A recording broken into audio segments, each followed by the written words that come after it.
Hello dear student, आप सभी का हमारे यूट्यूब चैनल पे एक बार फिर से बहुत बहुत स्वागत है।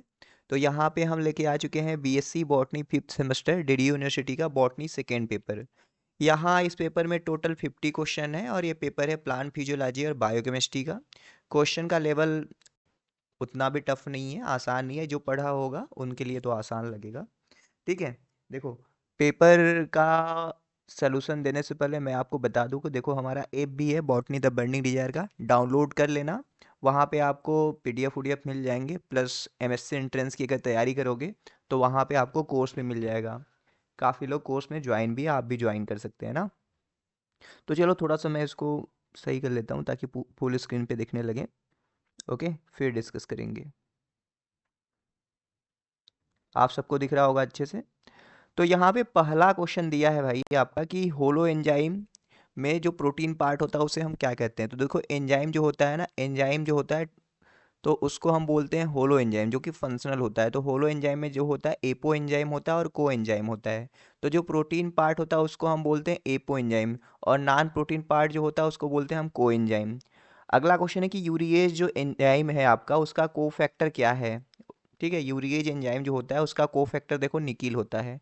मॉलिब्डेनम कहाँ पे आता है, आपने सुना होगा पढ़ा होगा नाइट्रोजिनेज के बारे में, नाइट्रोजिनेज के बारे में वहाँ पे होता है। मैग्नीशियम जो होता है कोफैक्टर मोस्ट ऑफ द जो ग्लाइकोलिटिक एंजाइम होते हैं वहाँ पे होता है।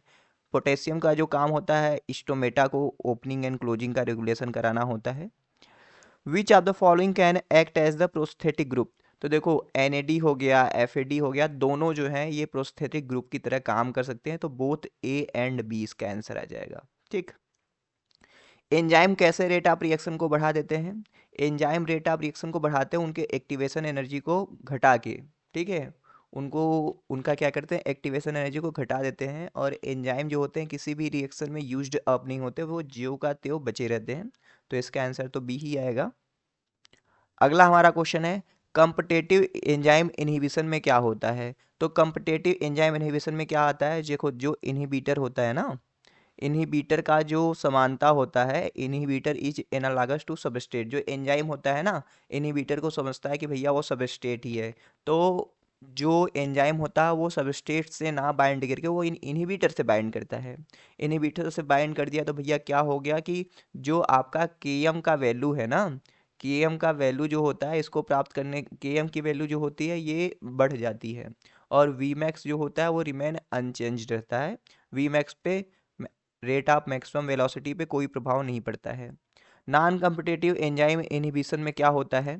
तो नॉन कम्पिटेटिव में जो इनहिबिटर रहता है ना, ये एंजाइम सबस्ट्रेट कॉम्प्लेक्स से बाइंड करता है और इससे बाइंड कर लेता है। तो इससे क्या होता है कि जो वी मैक्स होता है वो डिक्रीज हो जाता है और के एम पे कोई भी प्रभाव नहीं पड़ता है। तो के एम जो रहता है रिमेन अनचेंज रहता है। Allosteric modulator bind allosteric enzyme. तो एलोस्टेरिक जो एंजाइम होते हैं वो उससे कैसे बाइंड करते हैं एलोस्टेरिक मॉड्यूलेटर। तो वो रिवर्सिबल होते हैं और नॉन कोवैलेंट होते हैं। ठीक है, कोवैलेंट रहते तो वो अलग नहीं होते हैं, तब नॉन रिवर्सिबल हो जाता। रिवर्सिबल है इसीलिए वो नॉन कोवैलेंट है। तो बोथ ए एंड बी। देखो ये सब जैसे बीएससी के पेपर हैं, हमारे अगर कोर्स में जो लोग रहे होंगे, वैसे डीडीयू से काफ़ी लोग हैं जो एमएससी एंट्रेंस की तैयारी कर रहे हैं हमारे कोर्स में, अगर तो उनके लिए ना बड़ा सिंपल लगा होगा क्योंकि ये चीज़ें हमने बताया हुआ है। एलोस्टेरिक मॉड्यूलेटर में जो एटीकेज एंजाइम होता है वहाँ पे, मतलब एटीकेज एंजाइम में एलोस्टेरिक मॉड्यूलेटर कौन कौन होते हैं। तो वो एटीपी और सीटीपी होता है। अगला हमारा क्वेश्चन है nutrition and pharmaceuticals are the part of the term. तो न्यूट्रासिटिकल्स जो होते हैं मेडिसिन से रिलेटेड है, वहाँ का पार्ट है। देखो न्यूट्रिशन है, फार्मास्यूटिकल है, तो दोनों मिला के न्यूट्रासिटिकल्स। सिंपल। कुरकुमीन कहाँ से ऑब्टेंड होता है। तो कुरकुमीन देखो करकुमा लोंगा हल्दी होता है वहाँ से प्राप्त होता है। ओराइजा सैटिवा धान है। पाइजम सैटिवम जो है मटर है। सल्फर कंटेनिंग अमीनो एसिड कौन है। तो सल्फर कंटेनिंग अमीनो एसिड देखो यहाँ पे मेथियोनीन है, इसके साथ साथ सल्फर कंटेनिंग जो होता है सिस्टीन होता है, सिस्टाइन होता है। प्रोलीन देखो एक तरीके का अमीनो अमीनो एसिड है। ग्लाइसिन जो है सिंपलेस्ट अमीनो एसिड है जो कि आपका ऑप्टिकली इनएक्टिव होता है। Which of the following is the basic amino acid. तो देखो बेसिक अमीनो एसिड लाइसिन हो गया, आर्जिनिन हो गया, ये सब बेसिक अमीनो एसिड होते हैं। सेरीन जो होता है एल्कोहलिक होता है। At isoelectric point the net electric charge of an amino acid कितना होता है। तो इसको आइसोइलेक्ट्रिक पॉइंट कहाँ पे होता है, जहाँ पे पीएच और आइसोइलेक्ट्रिक दोनों जीरो हो जाता है, मतलब बराबर जीरो होता है यहाँ पे। अब यहाँ पे देखो आपको आइसोइलेक्ट्रिक पॉइंट कैलकुलेट करने के लिए कह रहा है, तो आप आप क्या करोगे, PK1 करोगे प्लस PK2 करोगे बाई 2 कर दोगे, तो क्या हो जाएगा, इसको दोनों को जोड़ेंगे 2.34 प्लस 9.60 बाई 2, तो सीधे सीधे जोड़ दो, 9 2 11, 11 ये 12, लगभग 12 करीबन आ रहा है ना, तो आधा इसका वैल्यू कितना होगा, आधा वैल्यू हो जाएगा 5.97, सिंपल वैल्यू। टेट्रापेप्टाइड में नंबर ऑफ पेप्टाइड बॉन्ड कितने होंगे, बहुत ही सिंपल, आप टेट्रापेप्टाइड बना लो, एक अमीनो एसिड, दो अमीनो एसिड, तीन अमीनो एसिड, चार अमीनो एसिड गिन लो, एक दो तीन, तो कितना वैल्यू आ जाएगा, 3 आ जाएगा। अगर प्रोटीन के पास दो या दो से अधिक पॉलीपेप्टाइड सब यूनिट हो तो उसका अरेंजमेंट किस तरीके का होता है, तो मतलब जिसका अपना खुद से आइडेंटिटी हो पॉलीपेप्टाइड का, तो इसे हम क्वांटिटरी बोलते हैं। जैसे आप हीमोग्लोबिन में, मायोग्लोबिन में देखते हो, तो क्वांटिटरी स्ट्रक्चर है। Which are the following is the secondary structure of protein, तो देखो सेकेंडरी स्ट्रक्चर में अल्फा हेलिक्स भी होता है, बीटा प्लेटेड सीट भी होता है, तो दोनों होता है। Which are the following present in nucleoside, बहुत अच्छा नॉट प्रेजेंट है, ध्यान देना। तो न्यूक्लियोसाइड है ना, न्यूक्लियोसाइड जो होता है ये मिलके बना होता है बेस प्लस शुगर का ओनली, ठीक है, यहाँ पे फास्फेट नहीं होता, तो आपका आंसर आ जाएगा फास्फेट। डीएनए में पेंटोज शुगर कैसा होता है, तो डीएनए का जो होता है डीऑक्सी राइबोस शुगर होता है, यहाँ पे सेकेंड पोजीशन पे जो होता है हाइड्रॉक्सिल ग्रुप अब्सेंट रहता है, तो इसलिए आंसर ये जाएगा। Which are the following not present in RNA, देखो थायमीन जो होता है ये डीएनए का पार्ट होता है, यूरेसिल आरएनए में पाया जाता है, तो थायमीन जो होगा आरएनए में नहीं पाया जाएगा। लेफ्ट हैंडेड डीएनए कौन है, तो जो जेड डीएनए है ये आपका लेफ्ट हैंडेड है। सिंपलेस्ट एल्डोलेज शुगर कौन है, तो 3 कार्बन होता है, सिंपलेस्ट एल्डोज जो होता है ग्लिसरल डिहाइड हो गया। अगर यहाँ पे कीटोज पूछता तो आपको कमेंट सेक्शन में बताना है, अगर आपसे पूछे सिंपलेस्ट कीटोज शुगर तो क्या होगा, कमेंट सेक्शन में जरूर बताना। Which are the following is the monosaccharide, तो देखो मैनोज हो गया, गैलेक्टोज हो गया, ग्लूकोज हो गया, सब के सब मोनोसेक्राइड है, इनका फर्दर हाइड्रोलिसिस नहीं कराया जा सकता, इसको तोड़ा नहीं जा सकता, दैट्स वाई ये आपके मोनोसेक्राइड है। कौन कौन से डाइसेक्राइड है, देखो डाइसेक्राइड में जैसे माल्टोज हो गया, लैक्टोज हो गया, सुक्रोज हो गया, ठीक है। जैसे माल्टोज में क्या होता है, यूनिट जानते हो ना, ग्लूकोज ग्लूकोज, लैक्टोज में देखो ग्लूकोज प्लस ग्लूकोज प्लस क्या हो जाएगा, ग्लूकोज प्लस माल्टोज आ जाएगा, यहाँ पे सुक्रोज में फ्रक्टोज आ जाएगा प्लस ग्लूकोज आ जाएगा, तो all of the above. Cellulose में जो रहता है सब यूनिट ग्लूकोज का, वो किस बॉन्ड से जुड़ा होता है, तो सेलुलोस में बीटा 1,4 ग्लाइकोसिडिक लिंकेज होता है ना। अगला हमारा क्वेश्चन है स्टार्च किन किन चीज़ों से मिलके बना होता है, तो स्टार्च में देखो जो रहता है ऐसे करके सिंपल फॉर्म में एमाइलोज रहता है और ब्रांच एमाइलोपेक्टिन रहता है, तो दोनों पाया जाता है। यहाँ पे अल्फा 1,4 ग्लाइकोसिडिक बॉन्ड पाया जाता है एमाइलोज में, और एमाइलोपेक्टिन में अल्फा 1,6 भी पाया जाता है। इसमें से कौन कौन से एंजाइम है जो ग्लाइकोलिसिस में टेक पार्ट करते हैं, जहाँ पे ग्लूकोज का breakdown 2 molecule of pyruvic acid में होता है, तो एल्डोलेज होता है, हेक्सोकाइनेज होता है, इनोलेज भी होता है, तो ऑल ऑफ द एबव होंगे। जो आपका पायरुवेट डिहाइड्रोजिनेज कॉम्प्लेक्स एंजाइम है वहाँ पे कितने एंजाइम होते हैं, तो वहाँ पे 3 एंजाइम होते हैं, बढ़िया क्वेश्चन है ये।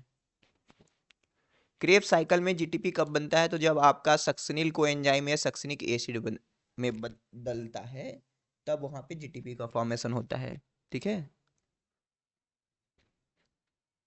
नाट इसमें से कौन कौन से जो ईटीएस के पार्ट है भाई, तो एनएडीएम नहीं होगा, एनएडीएच होता है, एनएडीएच डिहाइड्रोजिनेज हो गया, कॉम्प्लेक्स 1 हो गया ये, इसे हम बोलते हैं कॉम्प्लेक्स 1, इसको बोलते हैं हम कॉम्प्लेक्स 2, ठीक है, इसको बोलते हैं हम कॉम्प्लेक्स 4, ठीक है। तो सारे जो पार्ट हैं एटीएस के पार्ट हैं, 1 2 3 4 5 कॉम्प्लेक्स होते हैं, फिर इसके इनहिबिटर भी याद करने होते हैं। अगर आपको आय और टाइम है, आपको लगता है कि हमको बताना चाहिए, तो कमेंट सेक्शन में ना जो ये कॉम्प्लेक्स 1 2 3 4 5 है ना, इनके इनहिबिटर के नेम लिख के बताना है आप। इनहिबिटर जो है कॉम्प्लेक्स 1 से लेके 5 तक, उनके नाम बता देना आप। एटीपी सिंथेज कहाँ पे प्रेजेंट होता है भाई, एटीपी सिंथेसिस ये कॉम्प्लेक्स 5 जो इनहिबिट होता है ओलिगोमाइसिन और ऑटोवर्टीन के द्वारा। तो IAMM यानी इनर माइटोकांड्रियल मेम्ब्रेन पे प्रेजेंट होता है। कीमोऑस्मोटिक मॉडल देखो पीटर मिचेल ने दिया था, जिसके लिए इन्हें 1978 में नोबेल प्राइज भी मिला, और ये रिलेटेड है आपका एटीपी सिंथेसिस से प्रोटॉन ग्रेडियंट का यूज करके। क्लोरोफिल ए जो होता है उसका सेंट्रल मेटल एटम कौन होता है? तो मैग्नीशियम जो होता है क्लोरोफिल के अंदर पाया जाता है, पोरपायरिन रिंग के अंदर। ठीक है। फोटो सिस्टम 2 को फोटो सिस्टम 1 से जोड़ने का कौन काम करता है? आपने जेड स्कीम के बारे में पढ़ा होगा। तो साइटोक्रोम BCF कॉम्प्लेक्स, और लास्ट में जो प्लास्टोसाइनिन है, मेन रोल देखो प्लास्टोसाइनिन रोल प्ले करता है। अगर एक रहे, दोनों साथ में रहे, cytochrome CF complex and plastocyanin, तो आप प्लास्टोसाइनिन मारना ना, मोबाइल कैरियर होता है। लाइट रिएक्शन ऑफ फोटोसिंथेसिस में इंड प्रोडक्ट क्या होता है? तो भैया energy currency of the cell and reducing power house of the cell. तो ATP और NADPH2 दोनों बनता है, बाद में इनको डार्क रिएक्शन में यूज करके हेक्सोस शुगर बनाते हैं। The first compound form during C3 cycle. तो C3 साइकिल में 3 फास्फोग्लिसरेट बनता है, ठीक है भाई। और C4 अगर यही पूछ दे तब क्या बनेगा पता है? तब बनता है आपका ऑक्जेलो एसिटिक एसिड। रुबिस्को कहाँ से ऑपरेट करता है? रुबिस्को कहाँ पे होता है? तो क्लोरोप्लास्ट के स्ट्रोमा वाले पार्ट में रहता है, ठीक है भाई। सिंपलेस्ट क्वेश्चन है ये। C4 प्लांट का करेक्टरिस्टिक क्या है? तो इनका फोटोसिंथेटिक रेट जो होता है हाई होता है, हाई ग्रोथ रेट होता है, और फोटो रेस्पायरेशन का रेट यहाँ पे लो होता है, या हम कहें तो यहाँ पे फोटो रेस्पायरेशन होता ही नहीं। फोटो रेस्पायरेशन क्या होता है? जब आपका प्यारा रुबिस्को जो होता है, रुबिस्को ये ना CO2 से ना बाइंड करके ये O2 से बाइंड करने लगता है, तो एक वेस्टफुल प्रोसेस चलता है। C4 साइकिल में कौन कौन यूज होता है एंजाइम? तो पेप कार्बोक्सिलेज यूज होता है, मैलेट डिहाइड्रोजिनेज भी यूज होता है, ठीक है। तो मैलिक एंजाइम तो हम सब कहेंगे, क्योंकि ये दोनों है, मैलिक एंजाइम भी इसी में आ जाएगा, तो हम सब कहेंगे। कैक्टस क्या है? तो कैक्टस एक ऐसा प्लांट है जिसके पास पाया जाता है स्कोटो एक्टिव स्टोमेटा। ऐसा स्टोमेटा जो रात के समय पे खुलता है, दिन के समय में बंद रहता है। तो इस तरीके के प्लांट को हम बोलते हैं क्रैसुलेशियम एसिड मेटाबॉलिज्म वाला प्लांट, ठीक है भाई। वाटर पोटेंशियल प्योर वाटर का कितना होता है? वाटर पोटेंशियल क्या होता है? Ability of water molecule to move from one place to the another place. इसको हम डिनोट करते हैं साई से, ठीक है। इसको हम मेजर करते हैं पास्कल में। टेलर एंड स्टालर ने खोज किया था भाई। तो water potential, maximum water potential जो होता है 0 होता है। अगर वाटर के अंदर आप सॉल्यूट करेंगे तो वाटर पोटेंशियल गेट डिक्रीजिंग, ठीक है। तो ये सारी चीज़ आपसे पूछा जाता है। 1 मिनट 41 क्वेश्चन ही है, जस्ट वेट। यहाँ पे 42वां क्वेश्चन है, हाइदे थॉट्स जो है किससे रिलेटेड है? तो देखो, एक होता है ट्रांसपायरेशन, जहाँ पे वाटर का लॉस होता है in the form of the vapour, जहाँ पे आपका प्योर वाटर का लॉस होता है। लेकिन दूसरा होता है गटेशन, जिसकी खोज की थी बर्गस्टीन ने ना। वहाँ पे वाटर का लॉस जो होता है अर्ली मॉर्निंग में ड्रॉपलेट के रूप में होता है, और वहाँ पे ऑर्गेनिक सॉल्ट मिनरल ये सब भी निकलते हैं। तो ये हाइड्रोसोर्स गटेशन से रिलेटेड है। यहाँ पे एपिथम टिश्यू भी पाया जाता है, ठीक है, वाटर स्टोमेटा जिसे हम बोलते हैं। अब 83वां क्वेश्चन है कि भैया अगर आप एक सेल को हाइपरटोनिक सॉल्यूशन में अगर डीप कर रहे हो तो क्या होगा? तो देखो, एक सेल को अगर आप हाइपरटोनिक कंडीशन में रखोगे ना, तो सेल के बाहर क्या रहेगा? कंसंट्रेशन ज़्यादा होगा, तो सेल का सारा कंटेंट निकल के बाहर आ जाएगा, प्लाज्मोलिसिस हो जाएगा। तो वाटर कहाँ से कहाँ फ्लो करेगा? वाटर फ्लो करेगा सेल से बाहर की तरफ। अगला क्वेश्चन है, इंडोल 3 एसिटिक एसिड का प्रिकर्सर क्या है? इंडोल 3 एसिटिक एसिड यानी कि आप बात कर रहे हैं ऑक्जीन की, और ऑक्जीन का बायोसिंथेसिस देखो सी वाला ऑप्शन ट्रिप्टोफैन से होता है। मेथियोनीन से देखो एथाइलिन बनता है ना। अगला हमारा क्वेश्चन है, गैसियस प्लांट हार्मोन कौन है? तो इसमें से देखो गैसियस प्लांट हार्मोन एथाइलिन है, जो एक तरीके का ग्रोथ इनहिबिटर है, फलों को पकाने में काम आता है। जिब्रेलिन किसने डिस्कवर किया था? तो 1926 की बात है, जापान में कुरुसावा थे, उन्होंने फुल सिडलिंग डिजीज को देखा था। तो कुरुसावा ने डिस्कवरी की। वाटसन एंड क्रिक ने, क्रिक जो है DNA के मॉडल से रिलेटेड है, ठीक है भाई। चलिए, यहाँ पे हमारा 47वां क्वेश्चन है। अगला क्वेश्चन है, 1 मिनट जस्ट। क्या क्वेश्चन है? The hormone which promote cell division. तो ऐसा कौन सा हार्मोन है जो सेल डिवीजन को प्रमोट करता है? तो वो आपका है साइटोकाइनिन। ये डिले इन सेनेसेंस भी कराता है, रिजमान लैंग इफेक्ट भी बोलते हैं। इसका हाई कंसंट्रेशन में यूज करते हैं तो हमारा सूट का फॉर्मेशन होता है। वर्नेलाइजेशन देखो क्या था, कोल्ड ट्रीटमेंट ऑफ सीड था ताकि उसमें क्या हो सके, अर्ली जर्मिनेशन हो सके। टी.डी. लाइसेंको ने इसका खोज किया था।